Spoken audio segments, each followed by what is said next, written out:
ଅନେକ ବର୍ଷ ତଳର କଥା। ଉତ୍ତରପ୍ରଦେଶର ଆଗ୍ରା ଅଞ୍ଚଳରେ ଦାସପୁର ନାମରେ ଏକ ଛୋଟିଆ ପଲ୍ଲୀ ଗାଁଟି ଥିଲା। ଆଉ ସେଇ ଗାଁରେ ପ୍ରାୟ ନୀଚ ଜାତିର ଲୋକେ ବାସ କରୁଥାନ୍ତି। ଥରେ ଜଣେ ଚମାର ଘରେ ଡଉଲ ଡାଉଲ ସୁନ୍ଦର ପୁଅଟିଏ ଜନ୍ମ ହେଲା। ବାପା ମା ଖୁସି ହୋଇ ତାଙ୍କ ପୁଅର ନାମ ରଖିଲେ ରବି ଦାସ। ପିଲାଟି ଦିନକୁ ଦିନ ସବୁରି ସ୍ନେହ ଆଦର ପାଇ ବଢ଼ିବାକୁ ଲାଗିଲା। ତା ମନରେ କେହି କେବେ ବି ହେଲେ କୌଣସି କଷ୍ଟ ଦେଉନଥାନ୍ତି। ସମସ୍ତେ ତାକୁ ଖୁବ୍ ଭଲ ପାଉଥାନ୍ତି। କାହିଁକି ନା ଏମିତି ଶାନ୍ତଶିଷ୍ଟ ସୁନ୍ଦର ପିଲାଟିଏ ଆଉ କାହାର ବି ନଥିଲା। ସୁଖ ତ ଆଉ ସବୁଦିନ ରୁହେ ନା, ସୁଖ ପରେ ଦୁଃଖ ଆସେ। ହଠାତ୍ ସେ ପିଲାଟିର ମା' ମରିଗଲେ। ହୋସ୍ ଆସିଲା ବେଳକୁ ରବି ଦାସଙ୍କୁ ମାଲୁମ ହେଲା ଯେ ତାଙ୍କର ନିଜର ବୋଲି କେବଳ ବାପା ଆଉ ବଡ଼ ଭାଇ। ଏକରେ ତ ଗରିବ ଘର, ପାଠଶାଠ ପଢ଼ିବାକୁ ସମ୍ବଳ ନାହିଁ। ପୁଣି ନିତି ରୋଜଗାର ନ କଲେ ପେଟକୁ ଦାନା ଗଣ୍ଡେ ମିଳିବ ନାହିଁ।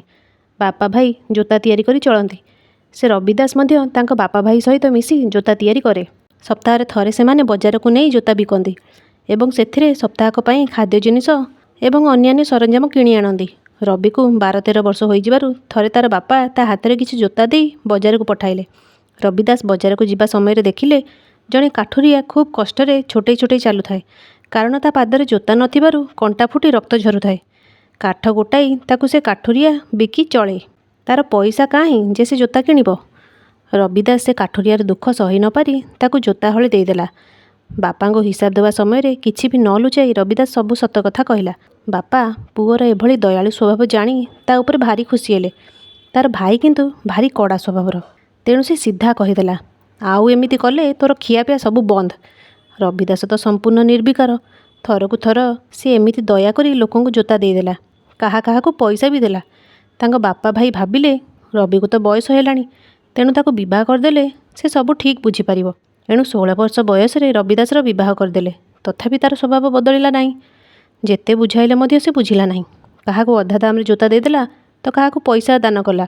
ଶେଷରେ ଅତିଷ୍ଠ ହୋଇ ବାପା ଭାଇ ସେ ରବି ଦାସଙ୍କୁ ଅଲଗା କରିଦେଲେ। ତାପରେ ରବି ଦାସ ଗାଁ ମୁଣ୍ଡରେ କୁଡ଼ିଆଟେ କରି ନିଜ ସ୍ତ୍ରୀକୁ ନେଇ ରହିଲା। ଦୁହେଁ ମିଶି ଜୋତା ତିଆରି କଲେ। ମନଲାଖି ସ୍ତ୍ରୀଟିଏ ମିଳିଥିବାରୁ ରବି ଦାସ ନିଜକୁ ଧନ୍ୟ ମଣିଲେ। କାରଣ ତାଙ୍କ ସ୍ତ୍ରୀ ମଧ୍ୟ ତାଙ୍କ ପରି ଦୟାଶୀଳ ଥିଲେ। ଦୁହେଁ ଗରିବଙ୍କ ସେବା କରି କାମ କରି ସୁଖରେ ଚଳୁଥାନ୍ତି। ଭଗବାନଙ୍କ ନାମ ବି ନେଉଥାନ୍ତି। ରବି ଦାସଙ୍କ କାର୍ଯ୍ୟରେ ମୁଗ୍ଧ ହୋଇ ଭଗବାନ ତାଙ୍କୁ ପରୀକ୍ଷା କରିବା ପାଇଁ ଏକ ବୁଢ଼ା ବ୍ରାହ୍ମଣ ବେଶରେ ପହଞ୍ଚିଲେ। ରବି ଦାସ ଜୋତା ତିଆରିରେ ବ୍ୟସ୍ତ ଥାଇ ମଧ୍ୟ ଭଜନ ଗାଉଥିଲେ। ତାଙ୍କ ସ୍ତ୍ରୀ ପାଖରେ ବସି ଚିରାଲଗା ସିଲେଇ କରୁଥିଲେ।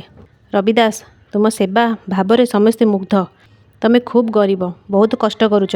ମୋତେ ଜଣେ ସାଧୁ ଏଇ ପଥରଟି ଦେଇଥିଲେ। ଏହାକୁ ଛୁଆଇଁ ଦେଲେ ଲୁହା ବି ସୁନା ହୋଇଯିବ। ମୁଁ ତ ବ୍ରାହ୍ମଣ ଲୋକ, ଯଜମାନଗିରି କରି ଚଳୁଛି। ତେଣୁ ତୁମେ ୟାକୁ ରଖ। ସୁଖରେ ଚଳିବ, ଲୋକଙ୍କର ସେବା ବି ଭଲ ଭାବରେ କରିପାରିବ, ଦାନ ଧର୍ମ କରିପାରିବ। ଏଭଳି ଉପଦେଶ ପାଇ ରବି ଦାସ କହିଲେ, ମହାତ୍ମା, ମୁଁ ତ ଗାଧୋଇ ନାହିଁ, ତାକୁ ଛୁଇଁବା ଠିକ୍ ହେବ ନାହିଁ।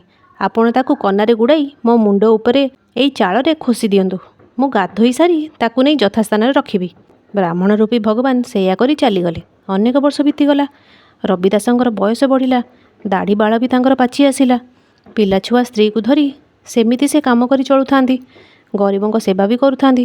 ହଠାତ୍ ଦିନେ ଭଗବାନ ବୁଢ଼ା ବ୍ରାହ୍ମଣ ବେଶରେ ବାଡ଼ିଟିଏ ଧରି ଆସି ସବୁ ଦେଖିଲେ। ରବି ଦାସ ତାଙ୍କୁ ଦେଖି ପ୍ରଣାମ କରି ବସାଇଲେ। ତାଙ୍କ ଭଲ ମନ୍ଦ ବି ପଚାରିଲେ। ତହୁଁ ଭଗବାନ କହିଲେ, ରବି, ତୁମେ ଯେମିତି ଥିଲ ଠିକ୍ ସେମିତି ଅଛ। ମୁଁ ଯେଉଁ ପଥର ଦେଇଥିଲି ତାକୁ ତମେ କାମରେ ଲଗେଇଲ ନାହିଁ। ସେ ପଥର କାହିଁ? ଏକଥା ଶୁଣି ରବି ଦାସ କହିଲେ, ମୁଁ ତାକୁ ଛୁଇଁ ନାହିଁ। ଘର ଛାଣି ବେଳେ ମୋ ସ୍ତ୍ରୀ ତାକୁ କାନ୍ଥ ଠଣାରେ ରଖିଦେଇଥିଲା। ସେମିତି ଅଛି।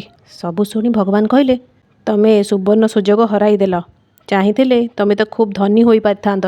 କିନ୍ତୁ ରବି ଦାସ କହିଲେ, ମହାଶୟ, କର୍ମ ହିଁ ମୋର ଗୁରୁ।